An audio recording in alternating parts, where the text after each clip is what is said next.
శ్రీ గురుభ్యో నమ. శ్రీమాత్రే నమ. సంపూర్ణ కార్తీక మహాపురాణం 3వ రోజు పారాయణము. పంచమాధ్యాయము. ఓ శివధను సుసంపన్న జనకరాజా, శ్రద్ధగా విను. మనము చేసిన పాపాలన్నింటినీ నశింపచేయగల శక్తి ఒక్క కార్తీక మాస వ్రతానికే మాత్రమే ఉన్నది. కార్తీక మాసములో విష్ణు సన్నిధిని ఎవరైతే భగవద్గీతా పారాయణము చేస్తారో వారి పాపాలన్నీ కూడా పాము కుబుసములాగా తొలగిపోతాయి. అందుగా 10-11 అధ్యాయాలను పారాయణ చేసేవారు వైకుంఠానికి క్షేత్రపాలకులవుతారు. ఎవరైతే కార్తీక మాసంలో తులసి దళాలతో కానీ, తెలుపు లేదా నలుపు గన్నేరు పూలతో కానీ విష్ణు పూజను చేస్తారో వారు వైకుంఠానికి చేరి విష్ణు సమభోగాలను అనుభవిస్తారు. ఈ కార్తీక మాసంలో హరిహరులెవరై సన్నిధినైనా సరే, ఏ పురాణాన్నైనా సరే ప్రవచించేవారు సర్వ కర్మ బంధ విముక్తులవుతారు. కార్తీక వనభోజనం గురించి తెలుసుకుందాం. దాని యొక్క శ్లోకమేమనగా, యః కార్తీకేసితే వనభోజనమాచరేత్ నయాతి వైష్ణవం ధామ సర్వపాపైః ప్రముచ్యతే. కార్తీక మాస శుక్లపక్షంలో వనభోజనము చేసిన వారు పాప విముక్తులై విష్ణుధామాన్ని పొందుతారు. జప, హోమ, పూజ, భోజన, తర్పణ ఫలాలతో పాపీ, క్షుద్ర, చండాలాది అశౌచవంతుల యొక్క సంభాషణలను వినినా పాపం తుడిచిపెట్టుకుపోతుంది.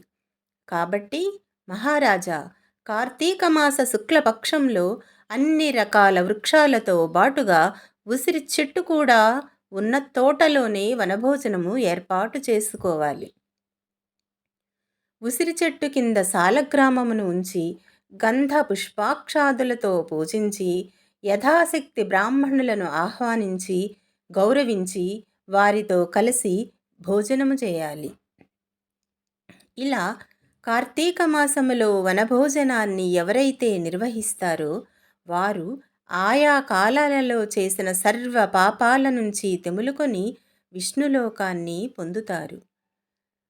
జనక జనపతి ఈ కార్తీక మాహత్యాన్ని భక్తి శ్రద్ధలతో విన్న బ్రాహ్మణుడొకడు దుర్యోని సంకటము నుంచి రక్షింపబడ్డాడు. ఆ కథ చెబుతాను, విను. దేవదత్తోపాఖ్యానము. పూర్వం కావేరీ తీరములో దేవశర్మ అనే సద్బ్రాహ్మణుడు ఉండేవాడు. అతనికి ఒక పరమ దుర్మార్గుడైన కుమారుడు కలిగాడు. అతని పేరు దేవదత్తుడు.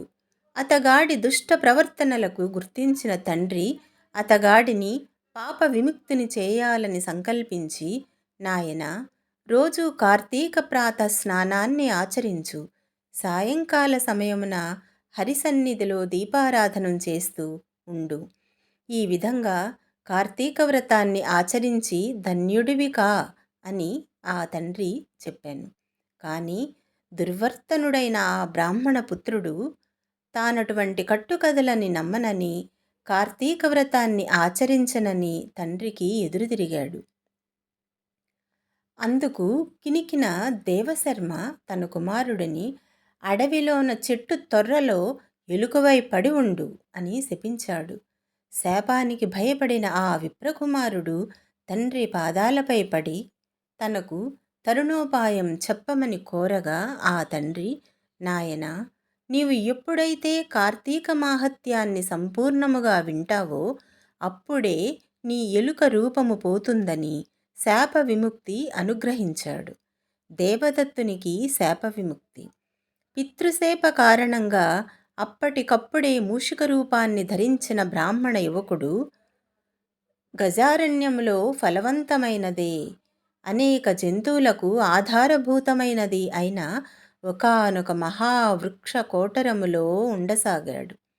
ఇలా కొంతకాలము గడిచిన తరువాత ఒకానొకప్పుడు మహర్షి అయిన విశ్వామిత్రుడు శిష్య సమేతంగా కార్తీక స్నానం ఆచరించి వచ్చి ఆ ఎలుక ఉన్న చెట్టు మొదలునందు విష్ణుడై తన పరివారానికి పరమ పావనమైన కార్తీక మాహత్యాన్ని వినిపించసాగాడు.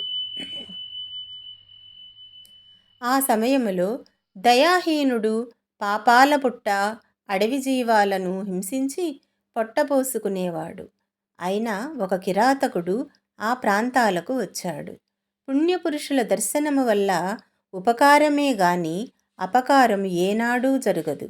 అదేవిధంగా విశ్వమిత్రాది తపోబృంద దర్శనం మాత్రం చేత రవంత పశ్చాత్తాప్తుడు జ్ఞాని అయిన ఆ కిరాతకుడు వారిని సమీపించి, అయ్యా, మీరు చెప్పుకుంటున్న కథలేమిటి అని వింటుంటే నాకీ కిరాతక జీవితం పట్ల చిరాకు పుడుతోంది.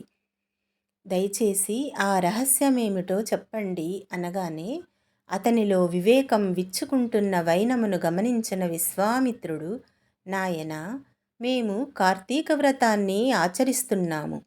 ఈ కార్తీక మాసంలో ఎవరైనా సరే తెలిసి కానీ తెలియక కానీ స్నాన దాన జప తప పురాణ శ్రవణాదులను చేసినట్లయితే వారు వారి సర్వ పాపాల నుంచి విముక్తులవుతారు. ఈ వ్రతాన్ని భక్తితో ఆచరించేవారు జీవన్ముక్తులవుతారు అని తెలియచేశాడు విశ్వామిత్రుడు.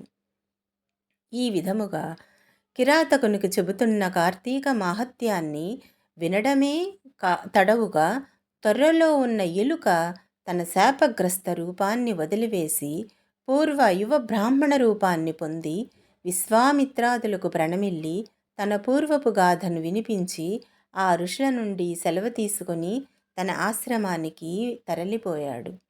అనంతరము ఆ కిరాతకుడు కూడా విశ్వామిత్రుల వలన కార్తీక మాహత్యాన్ని కడగంటా తెలుసుకొనటం వలన ఆ జన్మకి కిరాతకుడయ్యి కూడా దేహాంతరాన ఉత్తమగతులను పొందాడు. కాబట్టి ఓ జనకుడా, ఉత్తమగతులను కోరేవారు ప్రయత్నపూర్వకముగానైనా సరే కార్తీక వ్రతము ఆచరించాలి, లేదా కనీసము కార్తీక మాహత్యాన్నైనా భక్తి శ్రద్ధలతో వినాలి అని సెలవిచ్చారు. మరి పంచమోధ్యాయం సమాప్త. తరువాత షష్ఠాధ్యాయము.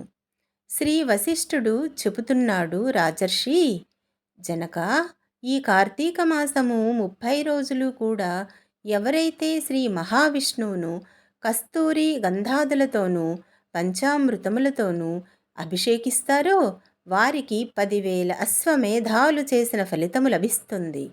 కార్తీక మాసంలో సంధ్యావేళ విష్ణు సన్నిధిలో దీపారాధనమును చేసిన, దీపదానము చేసిన వారు విష్ణులోకాన్ని పొందుతారు.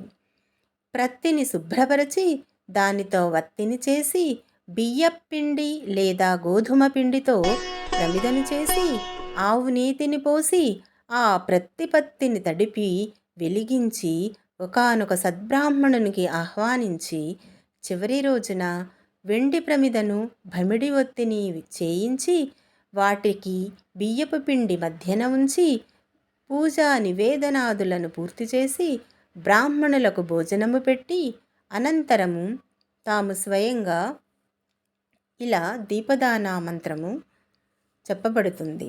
ఆ మంత్రం ఏమనగా, సర్వజ్ఞానప్రదం దీపం సర్వసంపచ్చుభావహం దీపదానం ప్రదాస్యామి కళాంతిరస్తు సదా మమ. జ్ఞానమును, సంపదలను, శుభములను కలిగించే దైవ దీపదానాన్ని చేస్తున్నాను. దీనివలన నాకు నిరంతరము శాంతి సుఖములు ఏర్పడుగాక అని చెప్పుకుంటూ పిండితో సహా ఆ దీపాన్ని బ్రాహ్మణునకు దానం చేయాలి. అలా చేసిన వారు అక్షయమైన పుణ్యాన్ని పొందుతారు. ఈ దీపదానము వలన విద్య, జ్ఞాన, ఆయుర్వృద్ధి, అనంతరము సర్వభోగాలు కలుగుతాయి. మనోవాక్కాయ కృత పాపాలన్నీ సమసిపోతాయి. నిదర్శనార్థమై ఒక కథను చెబుతాను, విను.